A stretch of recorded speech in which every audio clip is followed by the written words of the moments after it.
Hey y'all, welcome back to Spirit of the Outdoors.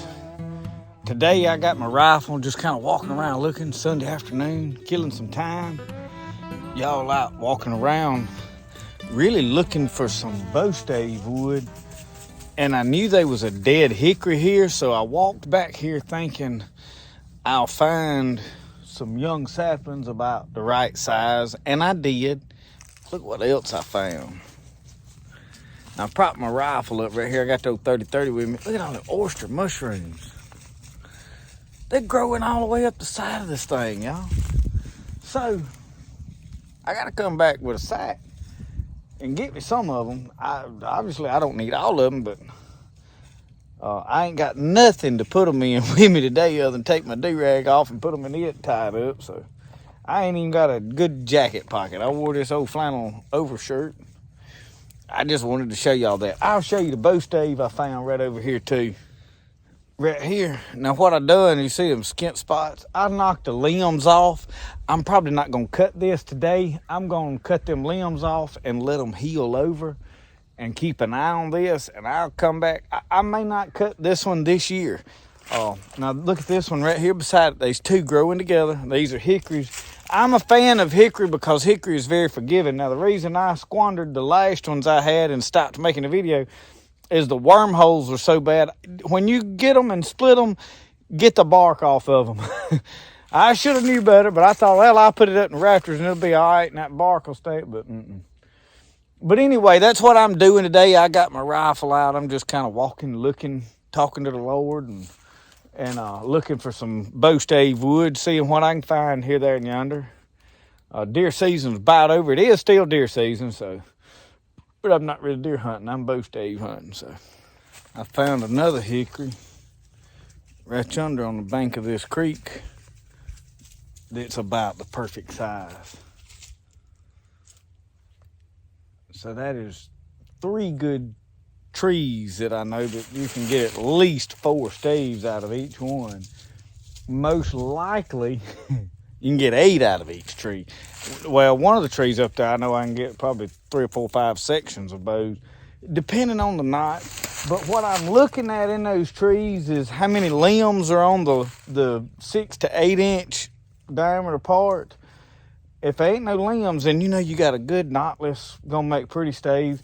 And then you want to look at the bark to make sure it ain't twisted, growing around, that there ain't no what we call cat faces in a tree. That's where it's got an injury or something, you know, limb dying, it's got a big spot on it, because that will affect the grain in it.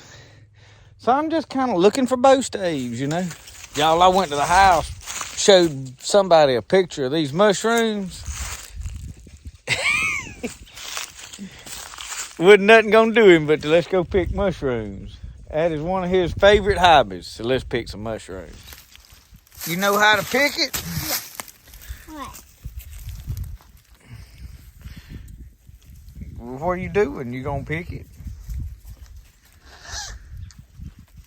I got the sack unzipped.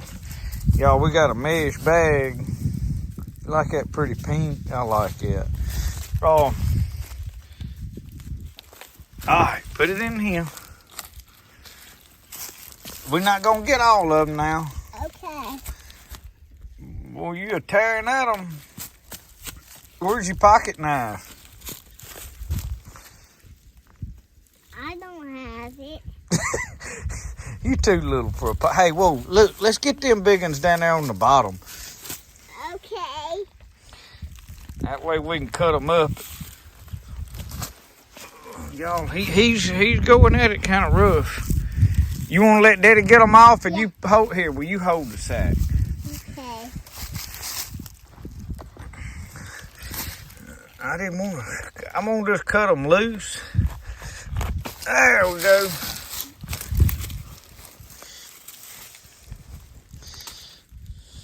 I want to put them. Turn around. Can you get it in there? I don't think they've seen your hat you like to wear. Yeah. What kind of hat is that? It's a cowboy hat. Are you a real cowboy? Yeah. Yeah, he said he is a real cowboy. I want you to pick them. Okay, which ones we gonna get? We don't need many more now. Which ones you want to pick? We just gonna pick just a few more. Yeah. This one. Pick them? Okay. Y'all, I'm trying to cut. Well, they bounced off. At least we spreading spores the way we going about it. Try to back up where y'all can see what he's doing. Oh, we didn't bring no tripod with us. All right, now. There we go. All right, let's zip it up. That's enough. Get them little ones just laying on the ground that we already picked. This one. Yeah. That one. And pick this one up right there, yeah. Can't even see him under all that hat. He's ready for the rodeo, though. All right. And this was, y'all, a hickory tree. Died, storm, broke the top out of it. Laid it all out through here. I've been knowing it was dead for a while, but I honest to God didn't know that there was mushrooms growing on it. This is the first time I have ever found mushrooms on it. But I am seriously thinking about going ahead and cutting one of these bow stave trees. Boy, it's working hard, y'all. Well, we got some bow staves. You got enough sticks? Not yet. Okay. Y'all, I don't know what he's gonna do with them sticks, but he's had a death grip on them. What's them sticks for? For them bow and arrows. For bow and arrows? Yeah. Okay. He's gonna make bow and arrows out of them, y'all.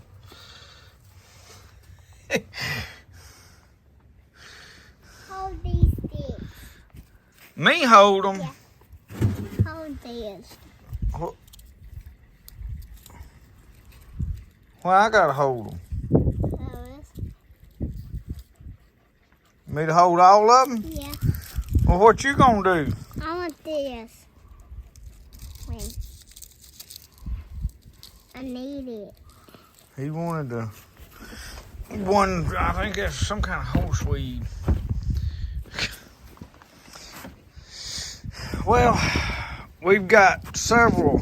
These two I know we're gonna make bow staves. But you still talking about a lot. I got all of the tree because that'll make axe handles and hammer handles and maybe knife handles. You can't never tell. And while I was doing this, you see that pile of stuff over there and his rifle?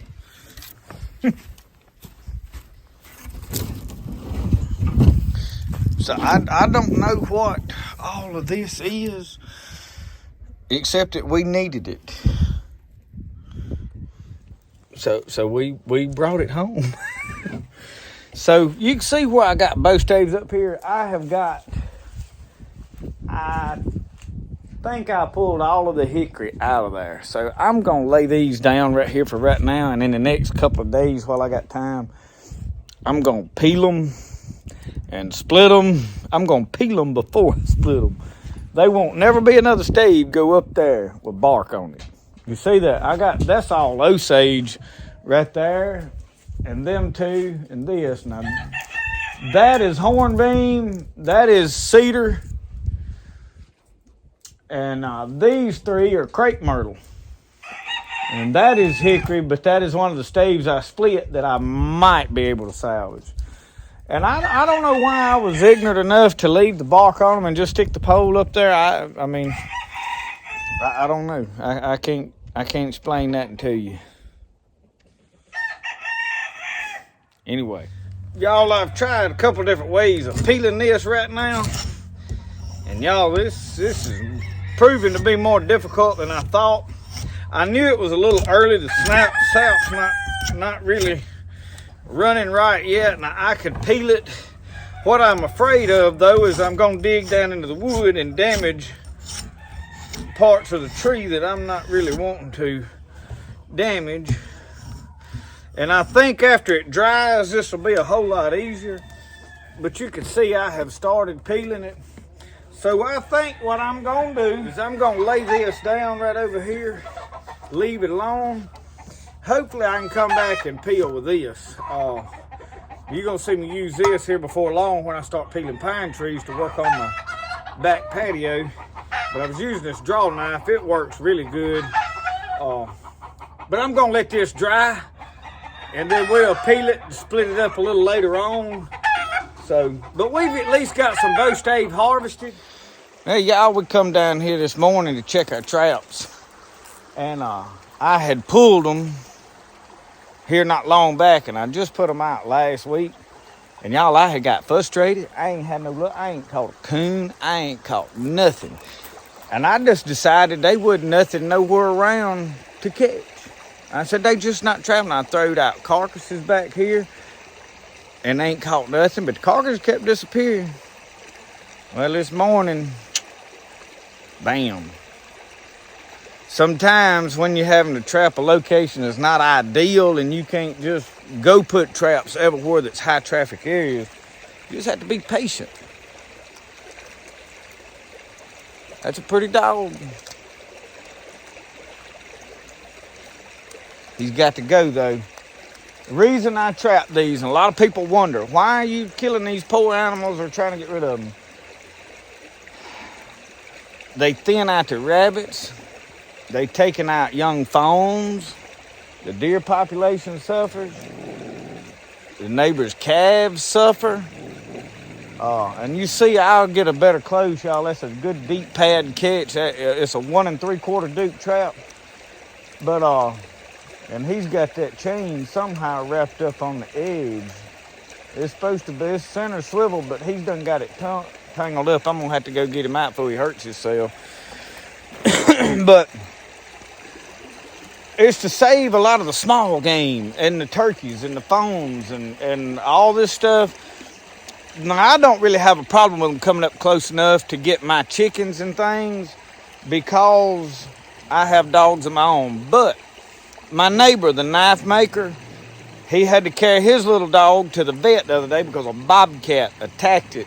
Now, he lives a lot closer to the swamp back here than I do, but still, a bobcat come up in his yard nearly.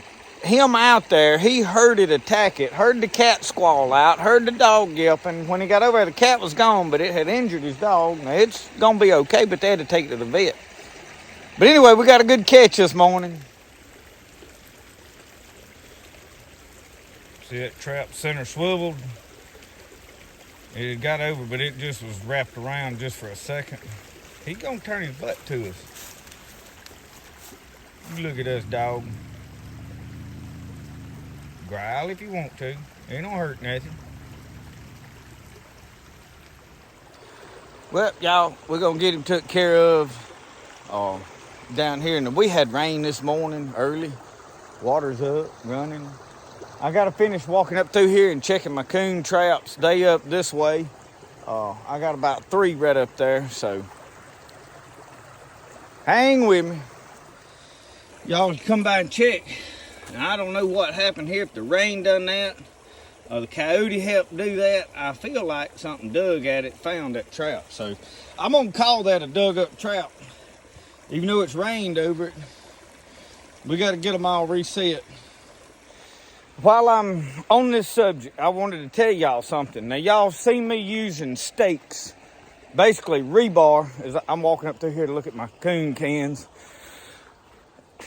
And in the spring, well, not the spring, in the early fall, late summer, throughout the summer, dry months, them stakes work really good. I can hammer them in the ground, and you can't hardly pull them up out of the ground. But this time of year, this ground in this bottom land gets rotten. And I'm going to confess to y'all, I've had 2 brand new 1 3/4 Duke traps, them that I modified and fixed all up, pulled up and gone.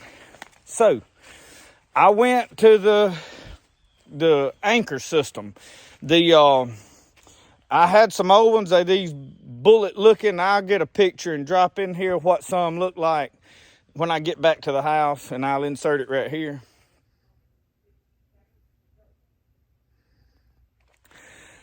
But with that cable, I made me a driver, and I'm driving them in the ground. And those seem to be working because, y'all, once this ground gets rotten and it freezes and gets bad cold and thaws out, and I don't know how deep the ground freezes right here. I'm sure not very deep. But it locks that moisture in, and there ain't nothing in this coon trap up here. So I must have the coons thinned out, and I'm not trying to go down to the swamp and catch coons. I could go down there and load up if I wanted to. I'm just trying to get these up here that's gonna raid my corn this year. And but anyway, that thing basically toggles down in the ground when it goes straight down, and then you pull at an angle a little bit. That thing pulls sideways, and that held that coyote. Them rebars, once it gets rotten, I noticed I reached over and grabbed that trap, and with one hand just right up out of the ground. So steaks is not ideal once it gets wet. Just food for thought. Anyway, thank y'all for watching Spirit of the Outdoors. We'll see you next time. Remember, the best way to do things is the way you like to do it. We'll see y'all. Y'all have a good one.